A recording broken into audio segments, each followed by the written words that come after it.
The vampires and sinners follow plenty of common rules from mythology and lore, but one lesser-known rule became an essential part of the film's success.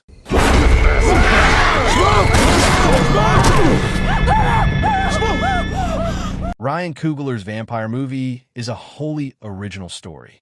While vampires themselves aren't anything new, the setting, themes, and musical aspects make Sinners a unique and riveting experience.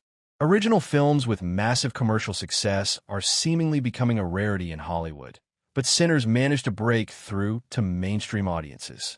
Jordan-led film has grossed over $360 million at the worldwide box office and is the highest-grossing original film this decade.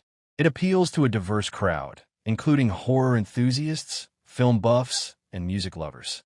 The film's vampires have become popular among viewers on social media, partly because of one of their most essential rules.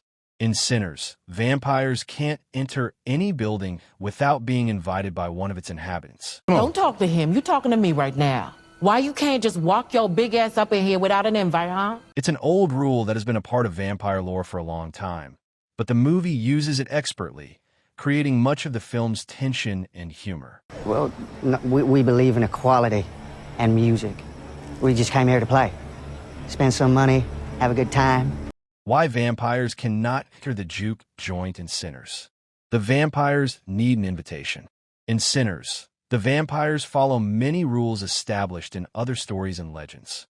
They cannot be in the sun for too long without turning to dust, can be killed using wooden stakes, and can be warded off using garlic. However, there are some less common vampire rules that make the film's bloodsuckers feel unique. An essential rule they follow that is crucial to the film's plot is that the vampires cannot enter a building without an invitation. This is first established when Remick approaches Bert and Joan while escaping from the Choctaw tribe. He can't go in, but convinces the couple that his life is in danger. After members of the juke joint are transformed, they can't return unless invited in. This rule isn't as well known as others, but has been used in modern vampire projects, like What We Do in the Shadows and The Vampire Diaries. It was popularized by Bram Stoker's 1897 novel Dracula, where Count Dracula must be invited to enter one's home. Still, it's never been a rule that many modern vampire stories utilize fully. Sinners uses this vampire rule to its full advantage. The rule creates suspense and humor the vampires need for an invitation is one of Sinners' best aspects. Before the main characters figure out what's happening, it's stressful to watch Remick and his crew trying to get in, since the audience knows who is a vampire before the twins and the others do. The climax hinges on this rule, as the survivors are safe and can plan before Grace ultimately invites them in.